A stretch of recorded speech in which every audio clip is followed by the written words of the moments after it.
చిట్టి పికిల్స్ రమ్య రాబోతోంది హౌస్లోకి, అందులో డౌట్ లేదు. అయితే చాలా మంది ఏమంటున్నారంటే ఆమె కప్పు కొట్టి తీరుతుంది అంటున్నారు, అంత సీన్ లేదంటున్నారు ఇంకొంతమంది. మీరేమనుకుంటారు? బిగ్ బాస్ ఇన్ని సంవత్సరాలుగా చూస్తున్నా, మీరు ఈజీగా గెస్ చేయగలరు. సో మీ ఉద్దేశం ఏంటనేది కామెంట్ చేయండి.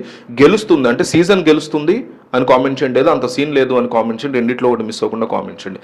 ఇక చిట్టి పికిల్స్ రమ్య, ఈమె ఎంత కాంట్రవర్షియల్ పర్సనో మనకు తెలుసు. అప్పట్లో ఈ పచ్చళ్ళు అవి అమ్మేటువంటి వాళ్ళు, వాళ్ళ ముగ్గురు అక్క చెల్లెలు, ఆ తర్వాత ఒక కస్టమర్తో చాలా నీచంగా హీనంగా మాట్లాడుతూ, అతని జీవితాన్ని కూడా తక్కువ చేసి మాట్లాడుతూ, నీ బతుక్కి పచ్చళ్ళు ఏం కొంటావులే, నువ్వు పాచి పని చేసుకో అన్నట్టుగా మాట్లాడు. చాలా నీచంగా ఒక కస్టమర్ని, ఒక మనిషిని కూడా అట్లా మాట్లాడు. అసలు ఫస్ట్ ఆఫ్ ఆల్ పాచి పని చేసుకోవడం అనేది తప్పేం కాదు, అది డిగ్నిఫైడ్ జాబ్. ఇంకా మా ఇంట్లో మాకు హెల్ప్ చేసే హౌస్ హెల్ప్ని నేను చాలా డిగ్నిఫైడ్గా, డీసెంట్గా నేను చాలా గౌరవంతో చూస్తాను. ఎందుకంటే వాళ్ళు లేకపోతే మనం పని చేయలేము, ఆ పని మనం చేయలేము. అది అసలు తక్కువ పని కాదు. ఫస్ట్ ఆఫ్ ఆల్ రేపొద్దున మనం కూడా పని చేయాల్సి రావచ్చు, చేయొచ్చు కూడా. దాన్ని మనం తక్కువ చేయడం తప్పు కాదు.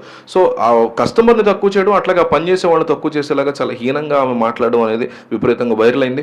దాన్ని మనం ఏ రోజు కూడా యాక్సెప్ట్ చేయకూడదు. ఆ తర్వాత సైలెంట్ అయిపోయారు, మళ్ళీ కొంచెం యాక్టివ్ అయ్యారు. ఈ మధ్య సోషల్ మీడియాలో అట్లా యాక్టివ్గా ఉంది. అయితే ఆ ఇష్యూ జరిగి దాదాపు ఒక 8 months అట్లా అవుతుంది. ఇప్పుడు తను హౌస్లోకి రాబోతుంది.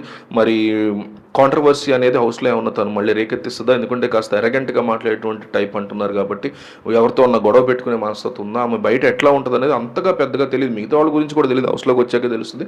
ఫస్ట్లో కాస్త అంత సైలెంట్గా ఉంటుందేమో, ఆ తర్వాత ఇక హడావుడి చేస్తుందేమో తెలియదు. అయితే హౌస్లోకి రావడానికి ముందే ఆమె ఒక స్ట్రాంగెస్ట్ పిఆర్ని సిద్ధం చేసుకుంటున్నట్టుగా తెలుస్తుంది.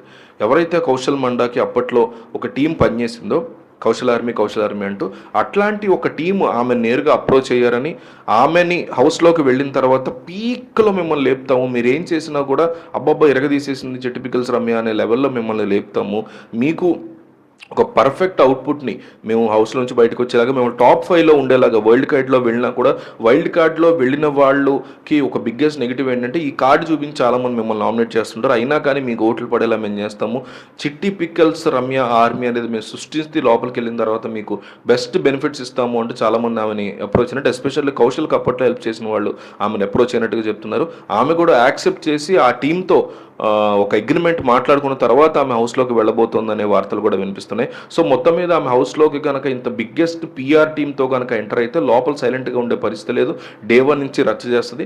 అయితే నా ఉద్దేశంలో ఈమెకి సంజనాకి ఫస్ట్లో కాస్త పాజిటివ్ అట్మాస్ఫియర్ ఉంటుంది, ఆ తర్వాత గట్టిగా గొడవలు అయితే వీళ్ళిద్దరికీ అని నాకు ఎందుకో స్ట్రాంగ్గా అనిపిస్తుంది. సో హౌస్లో ఉన్న ఎవరితో ఈమె రీప్లేస్ చేస్తే బాగుంటుంది, చిట్టి పికిల్స్ రమ్యని హౌస్లో ఉన్న ఎవరితో ఒకరిని బయటికి తీసుకొచ్చి చిట్టి పికిల్స్ రమ్యని లోపల పెట్టాలంటే మీరు ఎవరిని బయటికి తీసుకొచ్చేసి తను లోపల పెడతారు అనేది కింద మిస్ అవ్వకుండా కామెంట్ చేయండి. అండ్ ఛానల్ సబ్స్క్రైబ్ చేసుకోండి, వీడియోకి లైక్ చేయండి, మీకు తెలిసిన వాళ్ళకి ఈ వీడియోని పంపించండి.